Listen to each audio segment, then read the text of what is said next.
Ārsta sapulcīte burtiski. Tas ir mūsu paraksts!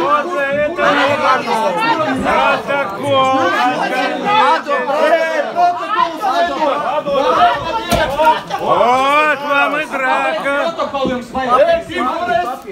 А что?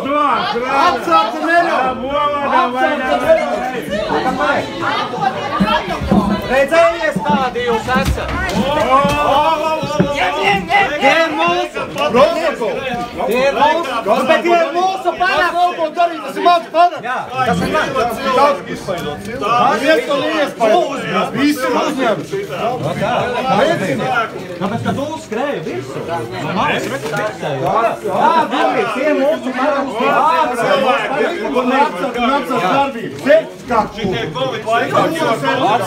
Man ir tiesības!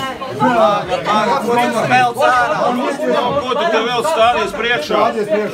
Policija sauc to šobrīd dāma. Ko jūs no policijas gribat? No policijas? Mēs nevēlamies jums neko vairāk sūtīt.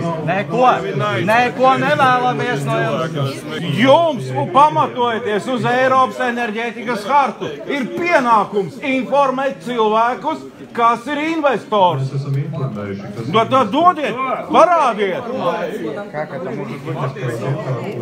Lūk, lai uz ekrāna šeit arī būtu, kas tā ir pa firmu, patiesā labuma guvējs un viss tam līdzīgi. Jums ir pienākums to atklāt. Man pašam nav jāmeklē. Jūs pat nevarat sākt apspriešanu, kamēr mēs nezinām, kas ir investors. Un paskaidrojiet, kāpēc tad Šveices investori griežās ar prasībām pēc kompensācijām pret valstīm. Uz kādu pamata? Kur mēs esam parakstījušies, ka mēs esam piedalījušies šī publiskajā apspriedē, un kurus mums mēģināja atņemt.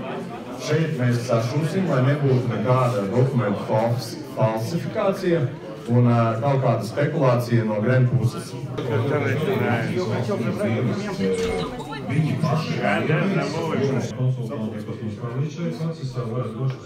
Te jau daudz cilvēku, jo nezinu, kāds viņi būtu ārā viens pret vienu. Tur būtu droši vien, ka cits. Viens no Gren darbiniekiem, kur ņēma nos protokolu, un Gren darbinieki atsakās šo cilvēku pasaukt šeit. Mums ar vēl vienu jaunieti, kad mēs gājām ārā, pateica, ka mūs no šejienes no latviskās sūdu dakšām izmetīs ārā. Un jūs ticat šādam uzņēmumam? Jūs nopietni? Jūs nopietni? Pie jums strādā tādi cilvēki? Es kaut ko esmu nelikumīgi izdarījis. Andris Jostons. Mēs notiekamies, jo mēs nezinām, kas notiek koridorā. Rekur viņš ir. Šeit. Uzņem. Rekur šis cilvēks. Kā jūs sauc? Šis cilvēks. Rekur ir šis cilvēks jūsējies. Ja šis ir jūsu darbinieks, tad liels viņam paldies par draudiem. Tas arī ir uzņemts. Lūdzu šis darbinieks. Sūda dakšām, jā. Tie ir jūsu darbinieki, tiekat paši galā. Jūs par cieņu runājat. O, paldies! Emocijas Es tur pa cilvēkiem jau var koridorā pateikt, ka būs viens. Atvainojiet mani, jūs paši teicāt tādas aizvainojušas vārdas. Mēs vispār gājām jums garām. Cienīgs mums, kāpēc jūs melojat vispār? Mēs atvainojamies privātos notikumus, lūdzu risiniet ārpus šīs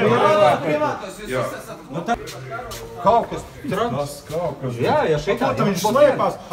Padalieties noteikti ar šo video, padalieties, piesakojieties, jo šāds sapulcs noteikti būs vēl. Un cīnamies kopā, redzēt, kā kopējam cilvēku spēkam ir pamatīgi jauda.